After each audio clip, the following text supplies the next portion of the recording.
Hi guys, how are you? Welcome back to my YouTube channel. My name is Priscilla and I make YouTube videos about career, travel and lifestyle and anything in between. If you're stumbling on my channel for the first time, please do check me out and consider staying. We are amazing here, and yeah, so it's been a minute since I last did what do they call, like a sit down video, and I put an Instagram, I'm trying to get the questions, I put an Instagram question tag for all you guys to ask me some questions so that I can shoot this sit down video, and here we go. So I'm super excited to be back. We just concluded the Courageous Diaries, which was an amazing series. I liked it so much, and thank you guys for the support. It was amazing. We really enjoyed ourselves. So here we go.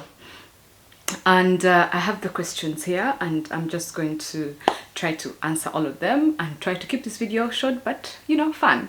So the first question was from Namara Becky. She said, not a question, something I'd love to see more Ugandan queens creating luxury. Thank you so much. And I enjoy creating videos on YouTube and Instagram, but also guys, luxury, as I've always said, is very personal. It's very subjective. It depends on every individual. I feel like a bit low, so let me try to sit on a pillow. I haven't done this in a while, so I think that's better here. Yeah, so I was saying that luxury is very subjective and it depends on individuals. What I consider luxury is not what you may consider luxury, so it's quite different for everyone. Personally, I love, like, you know, buying some luxury bags, luxury shoes and luxury pieces, you know, like mainstream, but also like well-made stuff that I can pass on down to like my girls, or if I ever have one day. So yeah, but I'm happy that you enjoy my content. Please keep it up. And then Dagire was saying, how can one easily sustain a lifestyle they desire?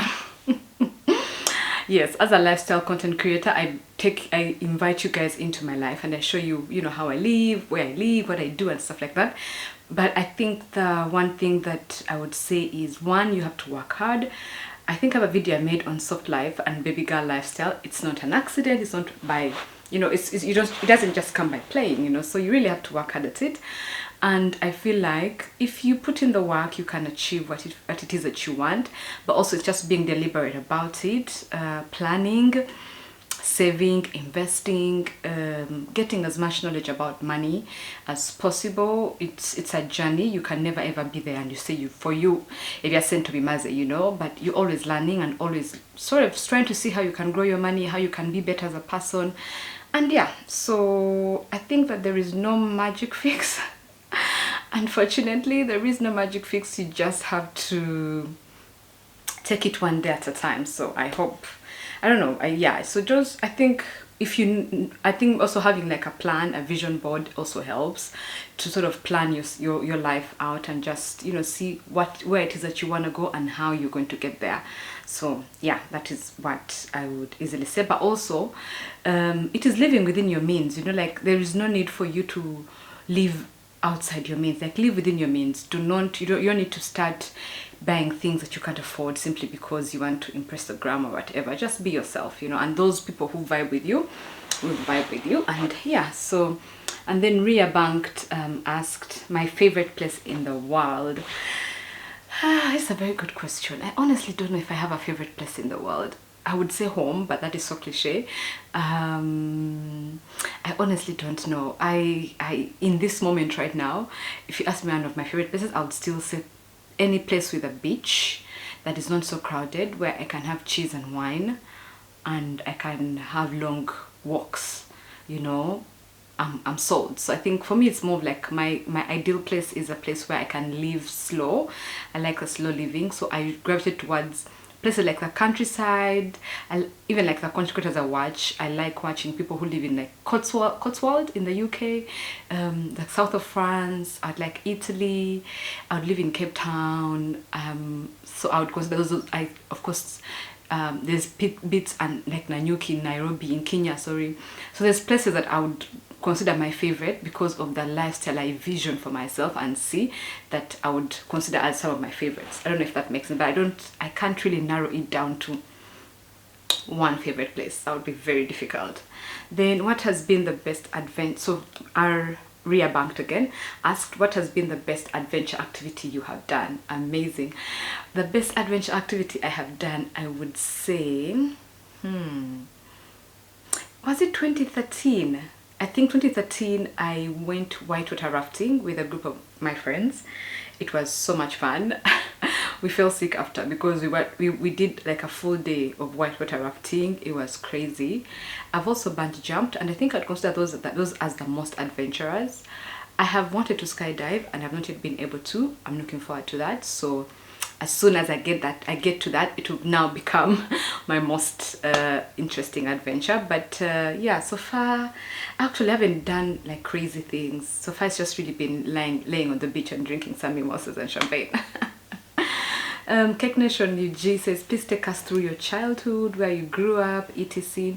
Plus hosting your family on your timeline sometimes. Interesting, guys. If you're new here, I have social media boundaries, and those include my family and somebody's son, or a son of Adam that I will eventually, my nose is itching, date or do life with. And not because I don't want to share them, but because I feel like that the internet is very unpredictable. I feel very confident in this space because I chose it. But my sisters, my brother, my cousins and everyone else, my nieces and nephews, whoever, my son of Adam, my partner, they didn't really choose this. So I do not want them to be in that space. If they want, I'm okay showing them, but if they don't, I will not show them. But also, I have, if you followed me, I have a vlog where my sister came to visit me in Senegal, Doreen, and then my elder sister called Doreen, she came to visit me, and then I vlogged, like I put her in the vlog, like I vlogged the whole visit. And it was very good because I also wanted to look back and just see those memories. So we share those memories. So yeah, so I think I share with them I share about them in bits and pieces, but I will not like do a full like reveal. And also because my channel is like a lifestyle channel, of course I cannot totally not talk about my family because they're a big part of my life, but I will also not like, it's not a family channel, if that makes sense. Let me first arrange this properly.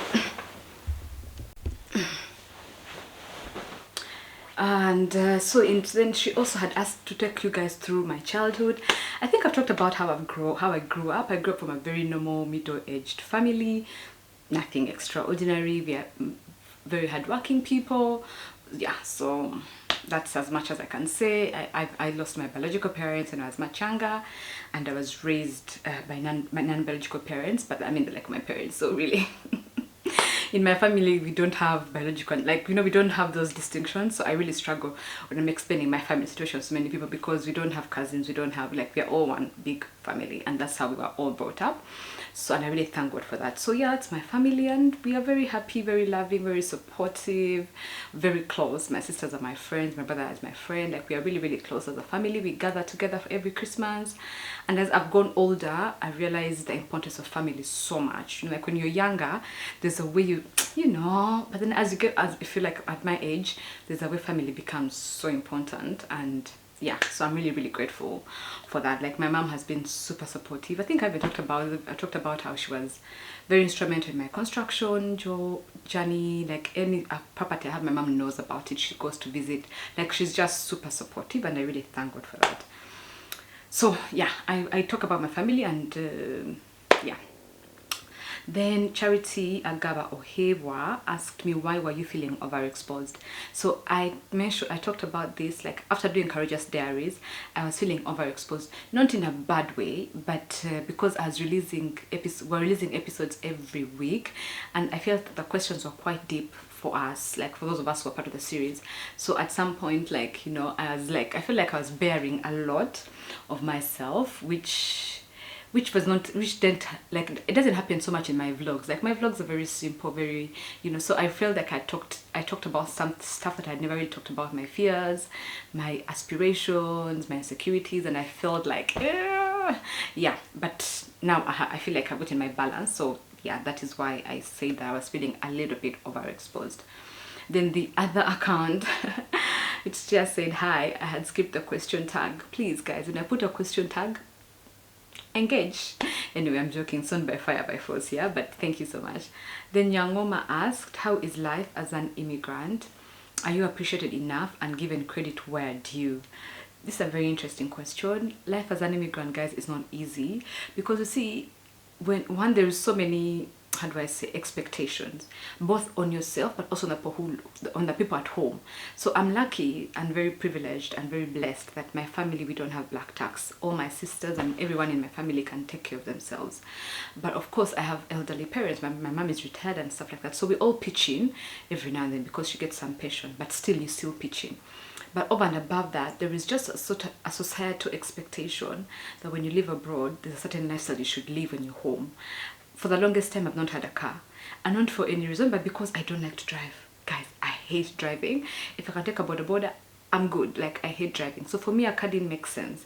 But then I would hear people making comments about, oh, she works abroad when she's home.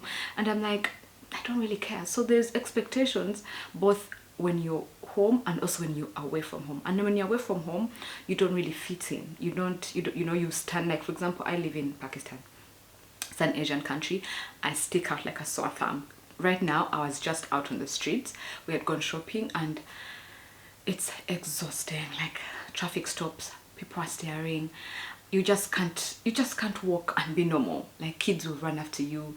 Like, people will greet you. Like, it's exhausting. So you already have to deal with that emotionally, existing in that space. And then there's also just the fact that you're working and you're grinding, and sometimes you're like, you know what, yes, I'm in a good job, I love my job and everything, and yes, I have a mindset of abundance, yes, and whatever, but you have to sort of remind yourself that, look, I need to work hard because I need to invest, because you never know what happens. Like today, then your visa may be rejected tomorrow, like, so anything can happen. So you are always running against time. And I saw this from on Hayat Reader's status on page, where she said, as an immigrant, you don't have time on your side. You don't have the privilege of just taking it slow. You honestly don't have. Like, I feel like this year I've been panic buying stuff, like investors. Someone will call me, this land here, you buy, because there is that thing of, you know what, you don't know how, like, you may not be here, you may not be in this space a few years down the road, and it's real, and I'm being very honest. It's a real fear. And also, of course, the fact that you miss home, you miss being home, you miss out on important milestones with your friends. Your friendships grow distant, and I have made peace with that, by the way. I used to really feel so bad about it, but I've made peace that, you know what, I will try, I'll keep in touch and stuff. But friendships change because you're not around. People get used to living life on their own terms or without you being there, and then you start playing catch up. So those that will survive, but also those that will go. So you have to, it's a lot. And I never want to glamorize immigrant life or expat life, because yeah, I will not downplay the perks that there are a lot. There's something, the perks are amazing, the travel, the exposure, the connections, it's really amazing, and I wouldn't trade that for anything. But also, the reality is it's not that easy, and I feel like not everyone is cut out for it, honestly. So even as I encourage everyone to pursue their dreams, to go out and do stuff, I also know that not everyone is cut out for it, and I get it. So immigrant life is not the easiest, but I'm winging it, and I feel like I'm doing a good job. Am I appreciated enough and given credit where due? I'm lucky to work in an organization that understands and honors diversity, at least to an extent. It's not perfect. We still experience racism. That's normal. As a black woman, it's everywhere, and a black young woman, it's everywhere. So you're experiencing racism, you're experiencing sexism, you're experiencing ageism. So there's a lot of isms that converge, on one person, but I'm not complaining. So I am appreciated. I feel like I'm appreciated in my work, and also I feel like in my work I'm very vocal. I speak out. I am very, very visible. You can't miss me. You can't miss me. So yeah, and I think I like that for myself. So I think I'm doing a good job. That's a very good question, Nyangoma. Then Miss Tessie asked how to know when and when not to vent. So I didn't know how to answer this question, because I'm assuming maybe we're talking to a friend. Personally, I have a few friends I would call and chat when I need to vent. but also you have to realize that people are in different spaces and different phases of their lives. Some people are going through so much they don't have time to hold space for you to vent, but then there's also other people who are not necessarily going through a lot and they can hold space for you to vent. So I feel like you would ask permission, not permission, but you sort of ask where your friend is at before you vent. So and a dear friend of mine does this. She'll call me and say, do you have a minute? Can you talk? How are you feeling today? Are you like, I want to vent, can I? And then if I'm in a space where I can, I'm like, yeah. And if I'm not, I'm like, man, not now, you know, let's get to this later, stuff like that. So I feel like it's knowing to who to go to and also at what time. But also if you don't have those people, I feel like journaling is a very good space for you to vent, like just releasing everything on the paper. And you know, but also another thing that helps me is I just cry, guys. I cry. I'm a cry baby. I will cry about everything and anything. So I feel like crying helps me. Like you cry and go to God about it, like you pray and release it. It always helps me a lot. So I hope that helps you. Then Kathy Lutakome was asking, how are you really? How am I really? Oh, thank you so much, Kathy. I'm very good. I have had such a beautiful day today. The sun was out, it was bright. Have you ever been there when you feel just so much happiness and so much joy, and not for any specific reason? Like it's not that I've been paid, it's not like I have a, you know, like I've gotten a, there's nothing significant in the grand scheme of things that has happened, but I've just been filled with so much hope, so much joy, so much gratitude that I felt like I wanted to scream, you know, like that. When it comes from deep, you just want to scream out, you know. So it's like everything you're doing feels lighter. The food I was eating was just so tasty. So it was been a very good day. I must say I'm very good and very happy. Then Jennifer Mugisha was asking, I thought I'd ask, so I manifest knowing the range. This is a little bit, okay, she said this is a little bit personal, but how much do you earn? I'm inspired by your lifestyle. I thought I would ask, so I manifest knowing the range. This is very kind, Jennifer. Thank you for asking. However, I cannot delve into my salary on the internet. The internet. But no, all I can say is that it's very possible for you to earn an amount that is comfortable for you to live comfortably. So if you're manifesting, if you're faithing, trust me, do not put a limit on God. There's so much that God can do, and there is so much that your skill set can actually get you. So yeah, I think put it out there, put that number out there that you want, and don't let it be hinged on whatever anyone is getting. Put it out there and God will honor your desires. Then the last two, Omwishki Omwe asked, what's your job in Pakistan? I'm an international law lawyer with a bias to human rights. So that is what I'm currently doing in Pakistan. And then Nabs Agi asked advice for a 25-year-old single lady trying to develop herself. This is a perfect way to end this video. I am obsessed with personal development. I'm obsessed with becoming a better human being. I'm obsessed with, you know, reaching for a greater purpose and living a purposeful and intentional life as a woman. And advice I'd give a 25-year-old would be, give yourself time. Give yourself time and enjoy life where you are at. I feel like in this generation with social media, and I was talking about this with my friend yesterday, we are so quick. We all want to get where we want to get so quick because we are bombarded with so much information currently. You're seeing Priscilla, she's flying, she's going to school, people are doing this. Like, you're seeing everyone's achievements in real time, which was not the case before. I mean, when I was 25, that was not the case. Social media was not a big deal as it is now. So I can't imagine how much struggle and how much comparison social media brings. So I feel like as a 25-year-old, give life time.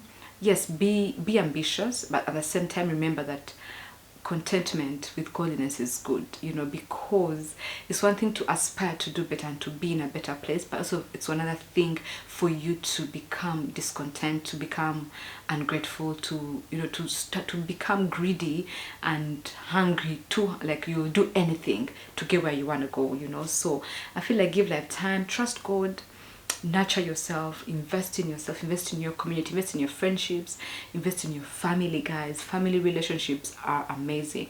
Invest in knowing your family, your mother, your sisters, your brother, whatever it is, your cousins, whoever it is that you consider family. I would advise to invest in them. Just start reading books that are not about your like your work or academic, just books about life, books about autobiographies. Just start filling your head with knowledge, because I feel like it's good to know and hear from people who have gone ahead of you, not to replicate, but to sort of like, you can learn a few things here and there. So I have a video where I talked about how to level up in your 30s, and I feel like that still also applies to leveling up in your 20s. So check that video out. I'll probably put it in the link in the description box below, so you could check it out. It has more information on how to just live your best life, and I think that it can really guide you and just give you some insight on where I was coming from. So yes, guys, I hope this video is not too long, and I hope you enjoyed watching this. So thank you so much for watching. Please do subscribe and leave a comment down below, and share it with your sisters, your friends, everyone. Like, let's grow the courageous girlies, courageous baddies movement. So thank you so much, guys, and see you next. Bye.